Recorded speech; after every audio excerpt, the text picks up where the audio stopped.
Hamas जंग का आज 9वां दिन है। इस बीच इजराइल डिफेंस फोर्स ने कहा कि हम गाजा में ज़मीनी हमला करने के लिए तैयार हैं। अब तक एयर स्ट्राइक्स कर रहे थे, लेकिन अब हम तीनों ओर से यानी कि एयरफोर्स, नेवी और आर्मी से गाजा पर हमला करेंगे।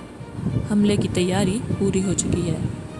इससे पहले 14 अक्टूबर की रात इजरायली प्रधानमंत्री बेंजामिन नेतन्याहू पहली बार हमास हमलों से प्रभावित इलाकों में पहुंचे। सब इजराइल के मुताबिक नेतन्याहू किबुत्ज़ बिरी और किबुत्ज़ कफर अज़्ज़ा पहुंचे हैं। यहां सेना के अधिकारियों से उन्हें जंग की स्थिति की जानकारी मिली है। शनिवार रात ऑपरेशन अजय के तहत तीसरी फ्लाइट से 197 भारतीयों को लेकर इसराइल से फ्लाइट रवाना हुई है। ये भारतीय आज सुबह दिल्ली पहुंचे हैं। 7 अक्टूबर से शुरू हुई जंग में अब तक 2215 पैलेस्तीनियों की मौत हो चुकी है। इसमें 724 बच्चे और 370 महिलाएं शामिल हैं। वहीं 8714 से ज़्यादा लोग घायल हैं।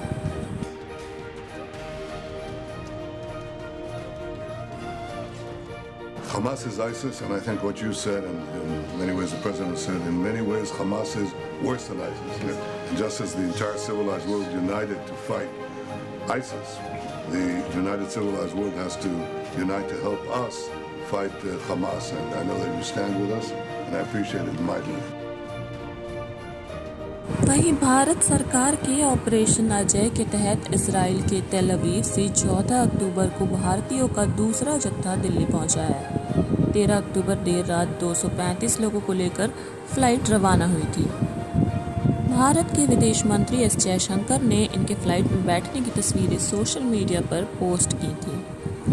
इसराइल में कुल मिलाकर 500 लोगों का अब तक रेस्क्यू कर दिया गया है। 13 अक्टूबर सुबह एयर इंडिया की फ्लाइट से 212 लोग दिल्ली एयरपोर्ट पहुंचे थे। 14 अक्टूबर को इजरायली सेना ने हमास के 2 बड़े कमांडरों को मार गिराया। सेना ने बताया कि उन्होंने 7 अक्टूबर को इजराइल पर हुए हमले को लीड करने वाले कमांडर अली कादी को मार गिराया है। अली कादी को मारने का काम इजराइल की इंटरनल इंटेलिजेंस एजेंसी शिन बेत ने किया है। वही हमास का एयरफोर्स हेड मुराद अबू मुराद भी इजरायली हमले में मारा गया है। रिपोर्ट्स के मुताबिक कल रात भर इजराइल ने गाजा पे बम बरसाए। इससे वहां 24 घंटे में 320 लोगों की मौत हो गई। इजराइल ने गाजा की तरफ वाटर और इलेक्ट्रिसिटी सप्लाई को भी रोक दिया है। इससे वहां पानी खत्म होने की कगार पे ही है। यूएन ने कहा कि इससे करीब 20 लाख लोगों की जिंदगी दांव पर लगी है। वहीं दूसरी तरफ इजरायली न्यूज़ एजेंसीज ने बताया कि कल देर रात इजराइल की डिफेंस फोर्सेस ने गाजा सिटी में रेड की थी।